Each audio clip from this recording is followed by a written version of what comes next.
Hey, Dame, Main Thing Media, and right here getting back to a new video. I know you guys, I've been gone for a little minute here. I kind of dropped off for about, it's like the last week or so.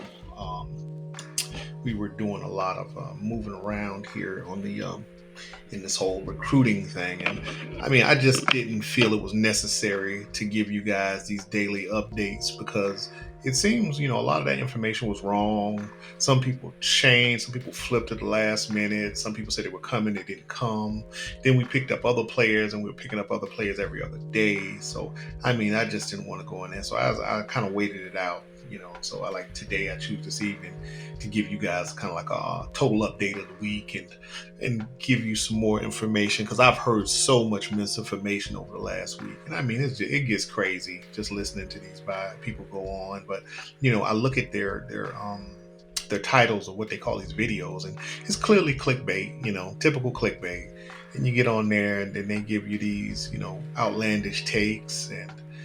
I mean, it's just hard. You want to comment, but trying to comment on something on the internet, man, you just got to say what you're gonna say and move. And I don't even engage. But anyway, I'm like I say, my channel, I guess, is my take. But my take is never as crazy as some of the stuff I hear. So anyway, what I want to talk about is what happened with Colorado over the weekend and well over the week I should say, from last weekend, and who we picked up and who we didn't pick up or whatever. It doesn't matter when you don't get a player that you expect to get. I mean, you're going to be just fine. I mean, as you can see, it's happening with all these teams, and a lot of these teams last minute are losing players. Some people are like, they're crashing and burning, but I mean, the teams will still be okay next year. And like I say, I think all of this makes the college football season even more interesting. But and then I do have something to say. I have a definite opinion on this transfer portal and the NIL. And it's a good side. I feel like it's welcome. But a lot of people are condemning it. But I think those are the people that are endorsing old school football. They want old school college. They want college to be like it was 15, 20, 30 years ago. And it's never going to be like that. And I think today here in 2024, we're on the precipice of change. College football is going to change for hopefully the better this year and in the next few years because of the NIL and the transfer portal and stuff like that. The transfer portal, FYI, the transfer portal has been only open 2 years, and then the restrictions that they released on it has only been in effect not even a year yet. So this is actually the first year that you're seeing players be able to jump completely back and forth, here, there, and all that. And this is not going away, people. This is where we are, And I tell people this is pretty much the NFL light, because currently high school recruiting, that's your sign on in the NFL. That's your draft, and the transfer portal is simply free agency. Especially at the numbers. If the numbers that they're offering, it looks like it's better than free agency, because I'm looking at what Matt Rule says a quarterback is 1.5 to 2 million in the portal. Shoot, and then the Marvin Harrison guy supposedly being offered 20 million to stay in college. Man, 20 million for 1 year. NFL players don't make 20 million for 1 year. Simple as it is. I don't know if that's the real number that they're offering them, but NFL players don't make 20 million. I mean, shit, maybe a Tom Brady, if he was getting that, I don't think he was probably making that kind of money. 20 million 1 year, absolutely insane. And people say the system is broke, and I think they're just figuring it out. And I would like to see some of the players, the other players who are not so known, also benefit from this as well. But anyway, what we were here to talk about on the video is what happened with Colorado the last couple of days. Now, I want to just some numbers, some true numbers, not something I made it up. I'm actually looking at on buffzone.com. You can go to the Colorado webpage and look at their scholarship chart.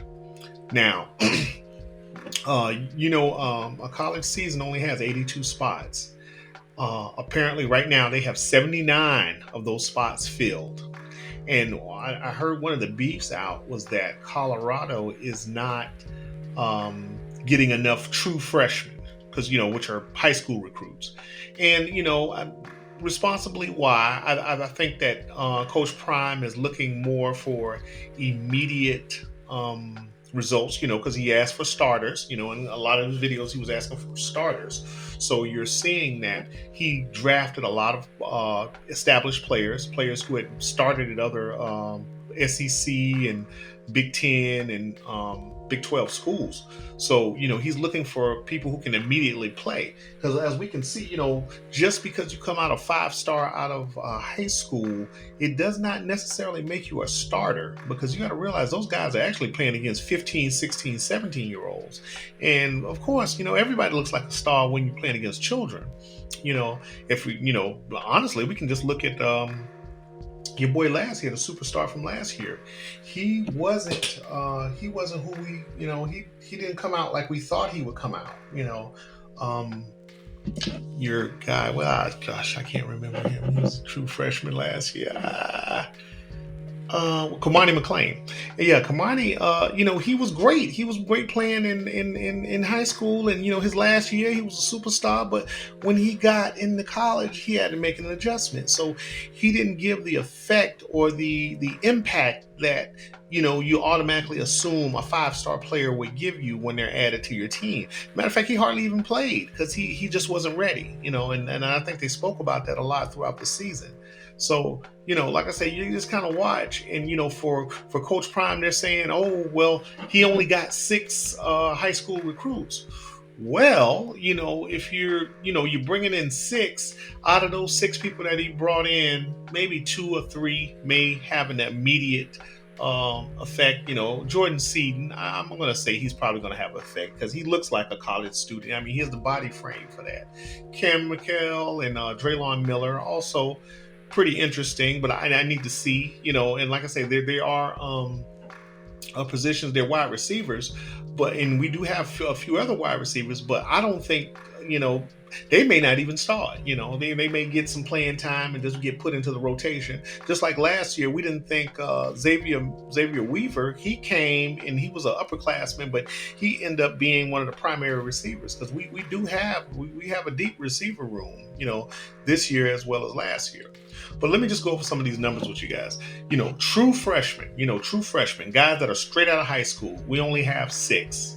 Mika Welch, which is a running back, Cam McKell and Draylon Miller, which are wide receivers, Jordan Seaton, offensive line, Brandon Davis Swain and Eric Brantley, also defensive line, and that's pretty much it for a true freshman.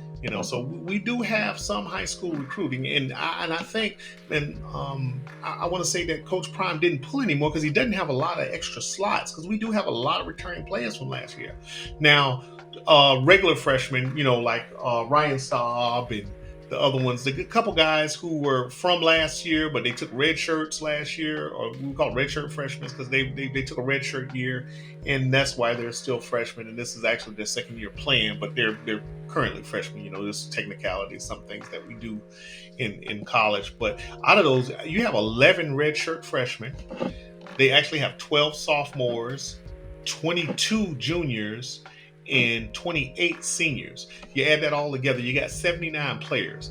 A team only gets 82 scholarships, and with 82 scholarships, he only has 3 openings. So you still have some time left for the portal, and I'm not sure if they're looking for anything else particular in the portal, because like I say, a lot of the good players are actually already signed. You may have 1 or 2 holdouts, but at this point you want to leave yourself a little room for attrition. You may have some attrition, who knows, between now and when the season starts.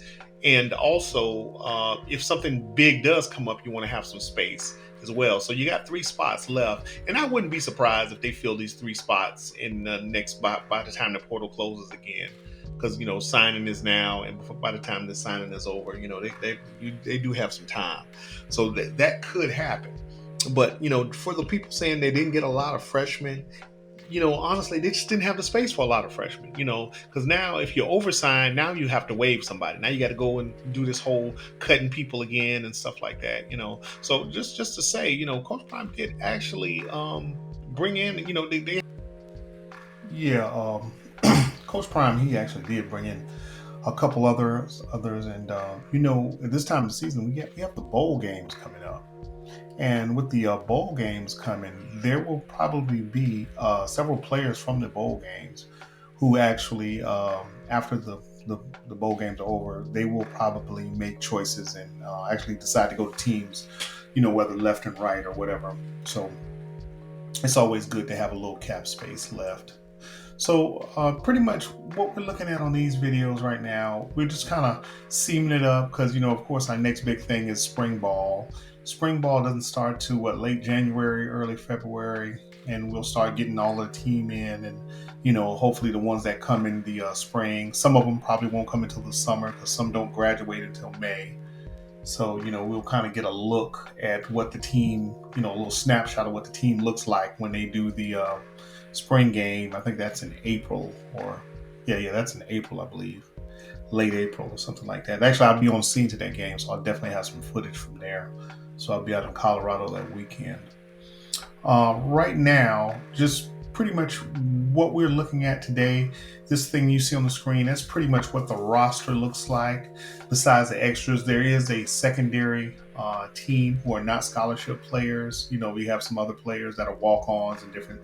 A lot of them are pretty much part of the scout team, and the scout team, of course, is not listed in this chart. So and then roughly that puts her probably the whole team up to about 100 and some players because you notice most of the scout team they don't travel and pretty much it's just a competition to try to get on this primary roster or get established as a scholarship player.